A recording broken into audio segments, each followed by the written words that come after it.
April 29th, 2012, we was at a party at my grandmother's house. And at the end of the party, she asked me to conversate with her. So I did, and the conversation got heated. She picked up a knife out of the knife block out of my grandmother's kitchen and stabbed me in my neck area, in my shoulder, and in my arm, which my son was there. My son is my defendant. My witness, I'm sorry. He was there, and he pushed her out of the way, and I'm asking him, Keontae, take me to the hospital. I need to go to the hospital now. So I went to the hospital. I have a video from the hospital. I got 14 stitches. More of Judge Mathis in a moment. So she's suing. Defendant Patricia Fields admits that she was found guilty of stabbing Sherita, but she insists she is innocent and did not get a fair trial. Patricia says during the fight, Sherita threatened her with a broken beer bottle, and she believes the glass bottle is what cut Sherita. She's countersuing for attorney fees and emotional distress. So when she stabbed you, he pushed her and she let it go? She let it. Well, actually, my grandmother and my uncles were there to pull her back. That's what I'm sorry. Okay. They pulled her back up the stairs, and I went through the kitchen out the front door. Okay. You have something you want me to see? Yes. This is one of my cousin Patricia stabbed me in my neck. And this is where she stabbed me in my arm. I have a 16-year-old, 15-year-old, and a 6-year-old, and they are all terrified of this lady. She said I lied to the police. I lied to the court. She was found guilty. Okay, let me hear from her, ma'am.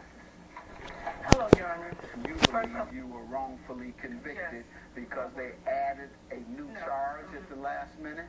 Ms. Nesbitt, I have proof. I have anything against her sister and her. Me and her sister are proof that me and her sister made up. I have nothing. Did you stab her sister? No, I did not. Oh, well, yeah, you might make up with her. No, you would think that would be the one that I would be getting into it, but no, I have nothing. Since then, me and her sister, we talked. It was... It's easy to make up with a person you didn't stab. She was claiming that also, but okay. But what happened with the stabbing? Okay, with the same incident for me and yes. Tell me how it started. Okay, this is how it started. First off, we're not related at all. It was at my grandmother's house, also where I also reside, also. So we was there for a party. I was in the kitchen pouring a cocktail. Miss Nesbitt came up to me. She's questioning me about why did you go back to your sister, all of this and all of that. So I'm like, I haven't spoken. The only thing that me and your sister that I went over there to talk to her about was us. Our friendship, bettering our friendship. Again, relationship, whatever. Me and my sister gonna beat your, Oh my God, now she goes off. No one, only ones in the kitchen is me. Only ones in the kitchen, Your Honor, is me and Mrs. Nesbitt. That's it. She grabbed me by my arm. You're starting to show some temperament problems here. And that's what does provoke violence. When people when they have temperament issues, that usually results in... Don't talk when I'm talking. Go ahead. You're sitting over there. And I keep telling you to be quiet. And contemptuous of me. It's called contempt. I'm sorry. All right. Just hold off like she did. She didn't say a word. She was very quiet and dignified while you were giving your case. So I need you to do the same. Go ahead. Okay, Your Honor. So Mrs. Nesbitt, like I said, we were about a microwave. So she's over me bickering and why did I tell her sister this and that. I'm like, man, your sister already, we done made up. So she grabbed my arm and she goes off and why did you tell her this? And we're sisters trying to break us. I'm like, Sherita, I have nothing with you. So she pushes me. So I'm like, Sherita, can I get around? May I please get around you? She's still going out, calling me names and everything like that. So I said, you over here starting mess. Again, trying to keep up something. That's just like me going to your house telling your husband all this message of men you've been sleeping with and me taking them home. So she walks around me, breaks a beer bottle. I'm walking already. I hear it. So by the time I turn around, she's charged at me.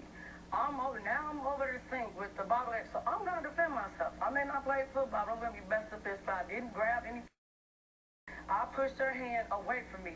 I started screaming. Me and her was tackling and fighting for a little bit. That's when the family ran in there. That's when my grandma pulled us apart from each other and she walked out the house. We'll be right back. Accused of stabbing the plaintiff in the neck and shoulder during a party. But Patricia insists she is innocent. How do you think she got the cuts? The bottle, because the only thing that was sharp there was the bottle. And you haven't have any evidence that she pulled out a bottle and broke it and tried to attack you with it? No, I haven't, no. No police report? You don't have a police report? No. Do you have anything where any of these witnesses back up what you just said? No. Okay, and you went through a full trial? Yeah, with the judge. And they didn't believe you? The 12, we didn't do the 12 people. Okay, it was a bench trial, and he didn't believe you? She did. I'm sorry, you're right. Hopefully it was a she. We need more women on the bench, y'all. So, you have the burden, ma'am, of proving that you have been wrongfully convicted. And then, once you prove that you were wrongfully convicted, you must prove to me that she was the aggressor. Ma'am, what do you have there? My sister's statement and the police report from when she tried to stab my And sister. who spoke on the police report and what witnesses? That's a police report from 3 years ago from when she came to my sister's home. Okay. She was There's found a presumption of guilt since she was found guilty. There's a presumption of liability. She was found guilty in my Let's case. see it, please. What's that? She was found guilty in my case. Right. Here's another witness statement. Your counterclaim, let me have it, please. Your counterclaim is for what? How does she owe you for attorney fees and emotional distress? Yes.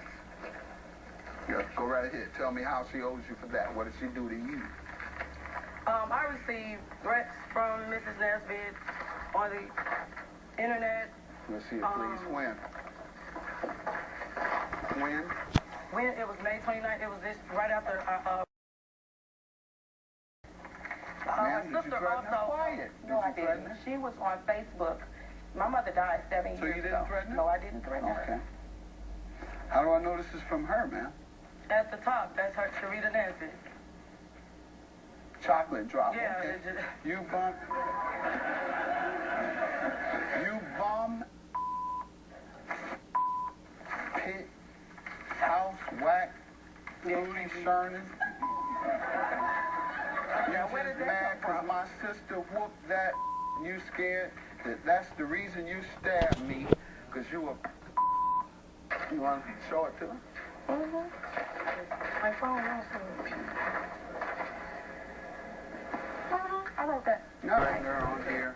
That was after. I understand. Whenever it was. Now your temperament again. See what you're doing? Now you're lying. Now you're yelling at me. I'm asking you to just listen to me. Yeah, I did listen to you. I've heard enough. And just like I thought, you provoked some of this fight. I think, ma'am, I'm looking at the way you talk. I'm sorry the way you're acting here in the court today. Yes, you're acting contemptuous toward me. Look at me when I'm talking to you. Yes, put that down and look at me. I'm not going to let you come in here and act like that. I know you all probably fight all the time, like you threatened her. You did. I'm looking right at it, man. Whenever it was, you got her convicted. There was no reason to... There you go again. Your claim is dismissed. Do it now. That's called contempt of court. Goodbye. Have a good day. Yours is dismissed as well. Bye. I tried. I'm going to have a good night tonight. You do that. Thank you, Judge Mathis. Thank you, everyone.